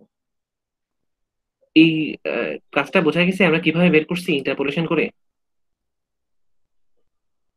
নাকি এটা দেখিয়ে দিতে হবে এই 215 থেকে কিভাবে 206 পেলাম?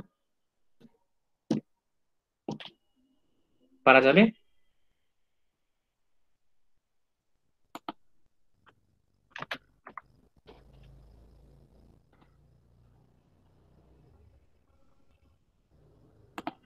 এই যে এটা বোঝার কথা, আমি আর একটু দেখাই। 9.5 জন্য, হ্যাঁ, 215 200, আর 215 হচ্ছে কিসের জন্য? 100-র জন্য, 200 হচ্ছে 150-এর জন্য। বাট আমাদের লাগে কতর জন্য? 130-এর জন্য। এখানে 130 তো দেওয়া নাই। ঠিক আছে, আমাদের তাহলে ইন্টারপোলেশন করতে হবে। কিভাবে করব? আহ 50-এর জন্য হয় কত? মানে 100 থেকে 150 ডিফারেন্স হচ্ছে 50, আর ভ্যালু ডিফারেন্স হচ্ছে কত? 15। তাহলে 15 ইন্টু 30, 30-এর জন্য কত হবে সেটা বের করতে হবে। ঠিক আছে, ভাগ 50, তাহলে 9। যেহেতু 215 থেকে 200 হয়েছে মানে কমতেছে, ফলে আমরা কি করব? বিয়োগ করব। যদি 215 থেকে 230 হয়ে যেত, বাড়তো, তখন আমরা যোগ করতাম। ঠিক আছে, 215 থেকে 9 বিয়োগ করে 206 আসবে আনসার। এটা বোঝা গেছে কিভাবে ইকুইভ্যালেন্ট স্ট্রেস বের করছে আমরা ইন্টারপোলেশন করে। বুঝছি সবাই? জি স্যার। ওকে।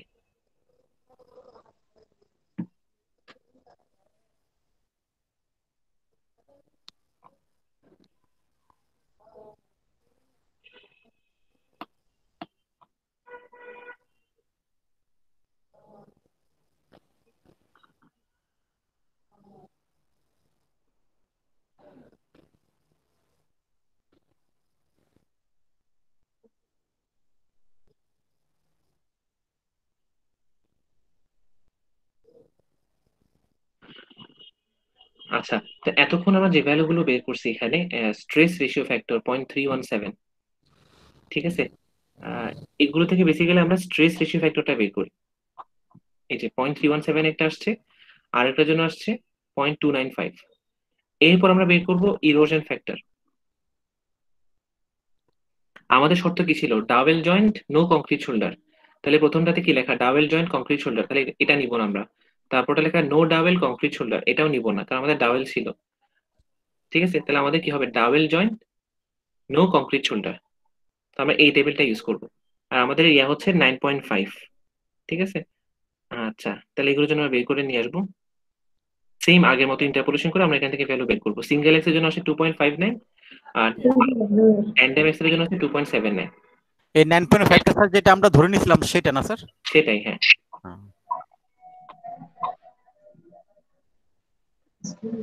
আচ্ছা, এই যে এতটুকু পর্যন্ত করব, তারপরে আমাদের কাজটা হচ্ছে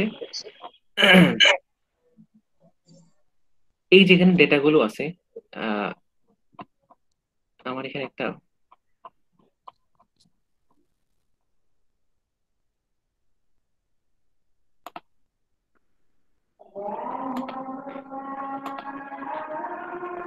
আচ্ছা, একটু আজানটা শেষ হোক তারপর আমরা আবার শুরু করবো।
আচ্ছা, আহ, আমরা আবার দেখি তাহলে।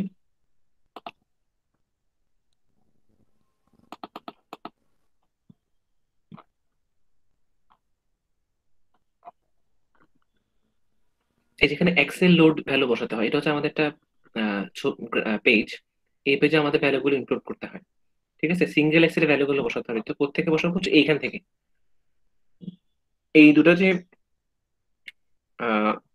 গ্রাফ দেওয়া থাকে এখান থেকে বসাতে হবে। আমরা বসাবো 30, 28, 26, 24, 22, 20, 18, এরকম যতগুলো পারি আমরা 16 পর্যন্ত মোটামুটি বসাবো। ঠিক আছে, এখানে বসিয়ে যাবো। তারপরে এলএসএফ আমরা বের করছিলাম 1.2। এই ভ্যালুগুলোকে 1.2 দিয়ে গুণ করে এখানে আবার বসাবো। ঠিক আছে।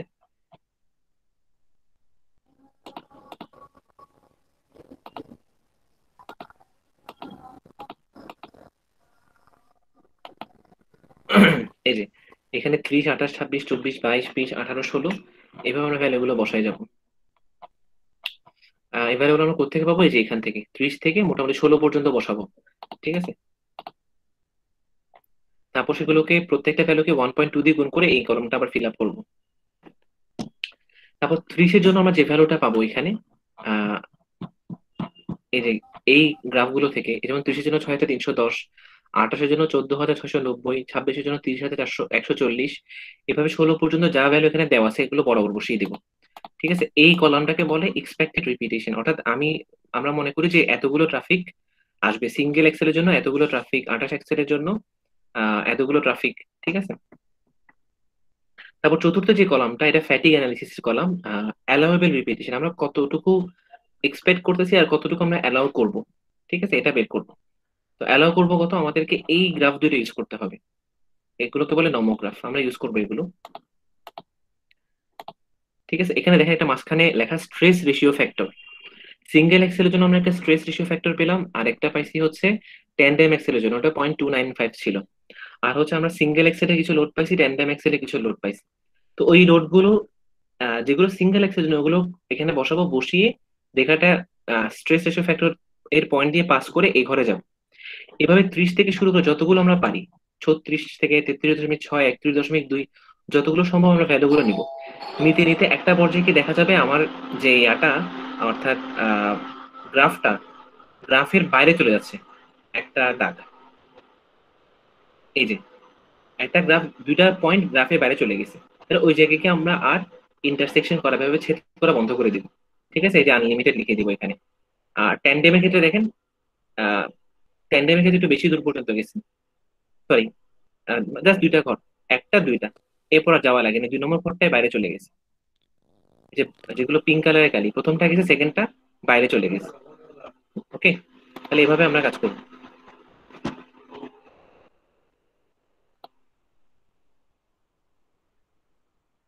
আচ্ছা, তারপর এগুলো পাওয়ার পরে যেটা করবো, ফ্যাটিক পার্সেন্টেজ বের করবো কিভাবে। কলাম 3 কে কলাম 4 দিয়ে ভাগ করবো, করে 100%-এ নিয়ে যাবো। ঠিক আছে, এভাবে সবগুলো ভ্যালু নিব। এটা তো ইনফিনিটি, তাই ইনফিনিটিকে যে কোনো যদি ভাগ করা হোক আনসার আসবে, সরি, কোনো কিছুকে ইনফিনিটি ভাগ করা হলে আনসার আসবে 0। ঠিক আছে।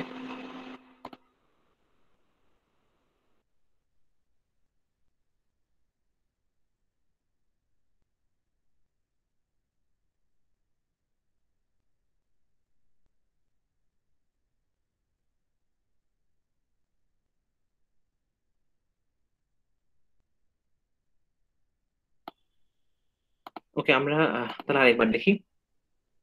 আহ, এইভাবে কলামগুলো ইয়া করবো, তারপর কলাম 3 কে আবার কলাম 6 দিয়ে ভাগ করবো, তাহলে এরকম ইয়াগুলো পাবো। সবগুলো সামেশন আমরা যোগ করব। এই ঘরটার জন্য আবার একই রকম ভাবে আমরা আহ হ্যাঁ, এখান থেকে নিব।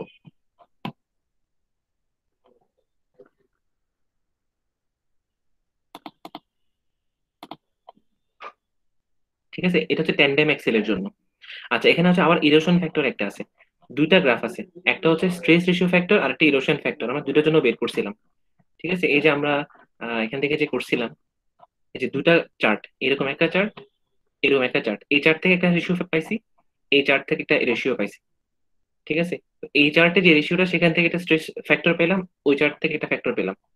দুইটা ফ্যাক্টর ইউজ করে একটা ফ্যাক্টরের জন্য এই গ্রাফটা, আরেকটা ফ্যাক্টরের জন্য এই গ্রাফটা, সেম যেভাবে এই গ্রাফ থেকে আমরা পয়েন্ট নিয়ে নিয়ে ছেদ করে ওই জায়গায় গেছি, এবং যেগুলো ছেদ করছে ওই ভ্যালুগুলো আমরা কলামে বসাইছি। ঠিক সেম আমরা এখানেও করব। ঠিক আছে, এভাবে করার পর আমরা এরকম ভ্যালু পাবো। তারপর সেগুলোকে কলাম 3 কে 4 দিয়ে ভাগ করে এরকম কিছু ভ্যালু পাবো, এরকম কিছু ভ্যালু পাবো। ঠিক আছে, এগুলো হ্যালো। আর এগুলো যোগ করব, করে এখানে একটা ভ্যালু পাবো, এগুলো যোগ করব, এগুলো যোগ করব, করে আর একটা ভ্যালু পাবো। ঠিক আছে, আমরা কি ইয়াটা বুঝছি কিভাবে করতেছি? এই সিঙ্গেল এক্স এর ভ্যালু গুলো কোত্থেকে পাইছি, ট্যান্ডেম এক্স এর ভ্যালু গুলো আপনারা বলেন, মনে হয় বুঝতেছেন না, কোথায় কোন জায়গা থেকে বুঝেন একটু বলেন।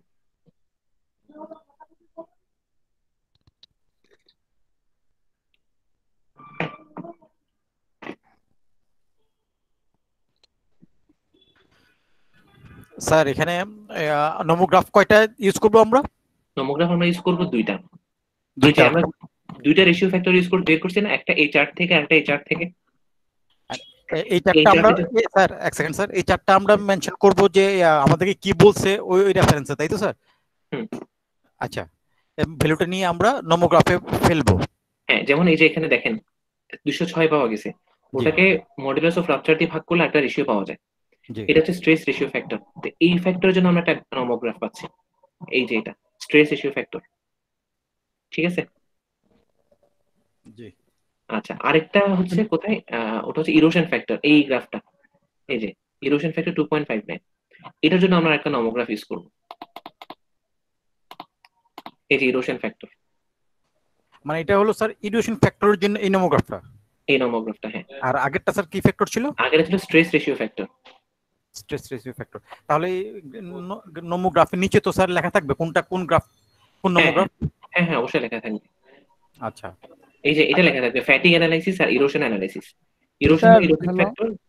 বলেন। হুম। স্যার ওই আমাদের ম্যাডামের ক্লাস আছে, মানে স্বাগতা গুপ্তা ম্যাডাম। আরো 10 মিনিট সময় আছে তো। হ্যাঁ স্যার, না বলতেছে আর কি স্যার, আমাকে ম্যাডাম ফোন করছিল তো তার জন্য। আচ্ছা আর আচ্ছা, স্যার এমআর এর ভ্যালুটা আমরা কোত্থেকে নিচ্ছি স্যার এমআর? এটা কোশ্চেনে গিভেন থাকবে। আচ্ছা, আর 1.2 ফ্যাক্টরটা স্যার এটা লোড। 1.2টা একদম শুরুতে আমরা বের করছিলাম, এই যে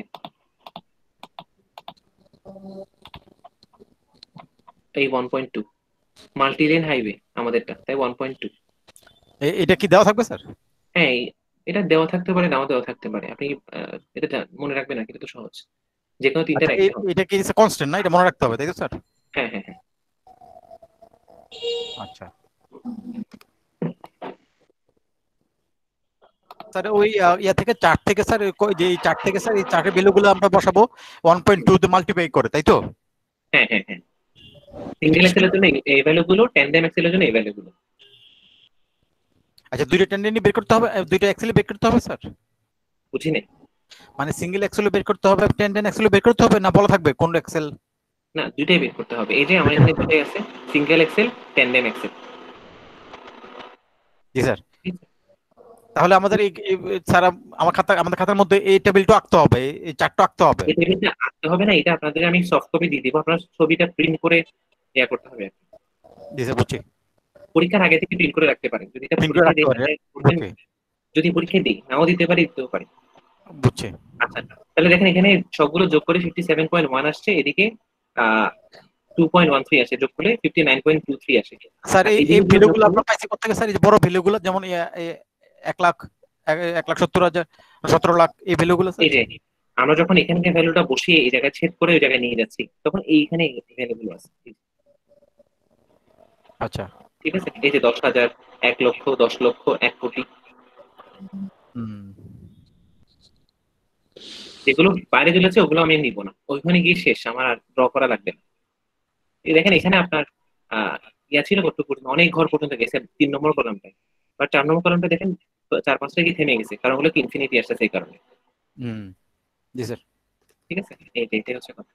আচ্ছা, তো আমরা এখানে দেখেন ফ্যাটিগের যে অ্যানালাইসিসটা, ওখানে আমরা পাচ্ছি 57.1 আর 2.1 যোগ করলে 59.2 আসে। আর যেটা ইরোশনেরটা, ওখানে পাচ্ছি 5.13 আর 32.2 যোগ করলে পাচ্ছি 37.3। তো দুইটা যদি যোগ করি টি এর মানের জন্য, আনসার আছে 96.58, যেটা 100-র চেয়ে কম। ঠিক আছে, তাহলে আমরা বলবো যে আমাদের এই যে ভ্যালুটা 9.5, এটা অ্যাকসেপ্টেবল। ঠিক আছে, তার মানে আমাদের ডিজাইন ফ্রিকোয়েন্সি ঠিক আছে, আমাদের ট্রায়াল দিচ্ছি, প্রথম ট্রায়ালে নিয়ে নিই। ওকে, তো পরীক্ষায় প্রবাবলি আমি যদি আপনাদের প্রশ্নটা দিই তাহলে একটা ট্রায়ালে দিতে বলবো, যদি না মিলেও তাহলে আপনারা শুধু কমেন্ট করে দিবেন, ঠিক আছে? যেমন এটা 96.5 আসছে, 100 প্রায় কাছাকাছি, তাহলে এটা ওকে। কিন্তু যদি 100 এর অনেক কম আসে, সাপোজ এটা আনসার 60% এরকম কিছু একটা আসছে, তখন এটা 100 চেয়ে অনেক কম না? তখন আমাদের যেটা ধরতে হবে যে থিকনেসটা আমরা বেশি ধরে ফেলছি, তাহলে সেকেন্ড যে ট্রায়ালটা দিব ওটাতে আমরা থিকনেস কমিয়ে দেবো। যেমন ধরেন 10 ইঞ্চি ধরছি, ফলে আনসার আসছে 60%, সেকেন্ড ট্রায়ালে আমরা যেটা দিব 8 ইঞ্চি বা 9 ইঞ্চি দিয়ে দেখবো যে কত আসে, ঠিক আছে? এরপর হচ্ছে যদি 100 চেয়ে অনেক অনেক বেশি চলে আসে, তখন সেকেন্ড ট্রায়ালটাতে থিকনেসটা বাড়িয়ে দেবো। যদি ধরলাম 9 ইঞ্চি ধরছি, ধরার পরে 125 ইঞ্চি চলে আসছে, 125% চলে আসছে, তখন আমরা 9 জায়গায় দিব কত, ইনক্রিজ করে দিব, 10 ইঞ্চি দিয়ে দেখবো সেকেন্ড ট্রায়ালে।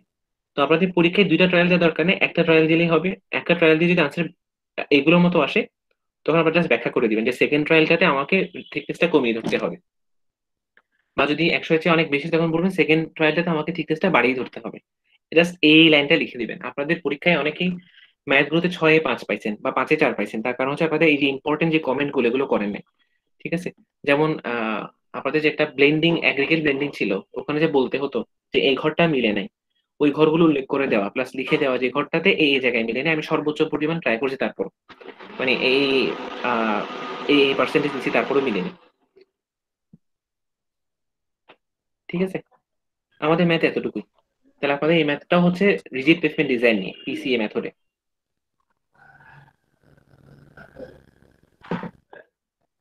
আপনারা স্যার। আশা করি তারপরেও ক্লাস আর একবার ট্রাই করবেন আর কি। হ্যাঁ, আচ্ছা, আমাদের ক্লাস এতটুকুই। জি স্যার। আচ্ছা আহ, সবাই ওই স্যার আমি একটু কথা বলি স্যার। হুম হুম, বলেন বলেন। স্যার সবাই একটু ওই জ্ঞাতে ঢুকেন, মানে স্বাগত, তো নামটা মনে আসছে স্যার। স্বাগতা, স্যার নামটা কি স্যার? ওর নাম স্বাগতা দাশগুপ্তা। আচ্ছা স্বাগতা দাশগুপ্তা ম্যাডামের ক্লাসে ঢুকেন সবাই, লিঙ্ক দিছে। আচ্ছা ঠিক আছে, তাহলে আমরা আসি। আসসালামু আলাইকুম। জি স্যার, সালাম স্যার স্যার। এটা দিয়ে দিন স্যার, ভিডিওটা দিয়ে দিন স্যার কাইন্ডলি। হ্যাঁ হ্যাঁ হ্যাঁ, দিয়ে দিব। আর ম্যাটেরিয়ালটা দিয়ে দিন স্যার, হ্যাঁ?